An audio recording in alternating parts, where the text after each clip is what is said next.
আসসালামু আলাইকুম।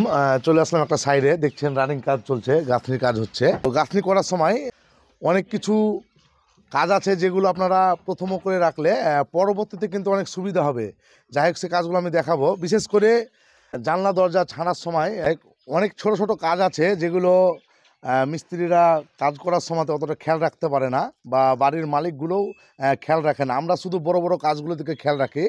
তো আমি আজকে দেখাবো ছোট্ট কাজ, কিন্তু কাজটা অনেক মূল্যবান। আপনারা দেখবেন পুরো ভিডিওটা। যেমন দেখছেন এই দরজা একটা ছাড়া আছে, দেখতে পাচ্ছেন দরজা ছাড়া আছে। অনেককে দেখবেন দরজার সাইডে কলম থাকে, কলমের সাইডে কিন্তু এভাবে গাঁথনি করে না, ডাইরেক্ট কলমে আপনার ক্ল্যাম লাগায়, মানে কলমে গ্রুপ কেটে আপনার ক্ল্যাম লাগায়, কলমটা ড্যামেজ করে দেয়। তো আমি যেটা বলতে চাইছি আপনাদেরকে, যখনই আপনার কলম থাকবে বাড়ির দরজার পাশে বা জানালার পাশে কলম থাকলে অবশ্যই আপনারা এভাবে 3 ইঞ্চিভাবে বা 5 ইঞ্চিভাবে, যেভাবে হোক, বা 10 ইঞ্চিভাবে এভাবে গাঁথনিগুলো করবেন। একটা ইট দিবেন এক কথায়, যাতে করে আপনার দরজার যে ক্ল্যাম্পগুলো থাকে সেগুলো ঠিকঠাক লাগানো যায়। আর একটা কথা বলবো আপনাদেরকে, আমরা এগুলো দরজা বসার জন্য পরবর্তী সময়ে আমরা এগুলো ছেনি হাতুড়ি দিয়ে কাটি। তো আমি আপনাদেরকে যে সিস্টেমটার কথা বলতে চাইছি, যে আপনার কাটার প্রয়োজন হবে না, মানে হালকাভাবে সাদা বালু দিয়ে রাখলে পারে কিন্তু কাজটা সহজ হয়ে যাবে। তো আপনাদেরকে দেখাচ্ছি, এগুলো অনেকেই লক্ষ্য রাখে না। তো আপনাদেরকে প্র্যাকটিক্যালি দেখাবো। এটা আমি বলছিলাম যে প্র্যাকটিক্যালি দেখাবো। তো আপনারা এইভাবে কাজগুলো করবেন, তাহলে আপনার ফিউচারে মানে পরবর্তীতে কিন্তু খুবই সুবিধা হবে।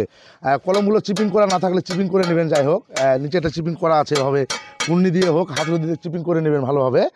আর প্রথমত আপনারা হাফ সাইডে যখনই ক্ল্যাম ছাড়বেন, আমি একটা ইটের উপর আপনাদের একটা ইটের উপর ছাড়ছি, কারণ হচ্ছে কি দেখাবার জন্য। ইটটা কিন্তু দুটো ইটের উপর ছাড়বেন, মানে একটা ইটের উপর না, দুটো ইটের উপর। তো আমি প্রথমে হাফ পজিশনে এভাবে ভালো মশলাটা দিবেন, যেটা মাখানো মশলা আছে দিবেন।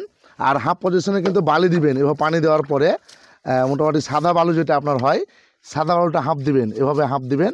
আর হাফ মশলা দিবেন। আর ইটটাকে ভেঙে নেবেন ক্ল্যাম লাগার জন্য।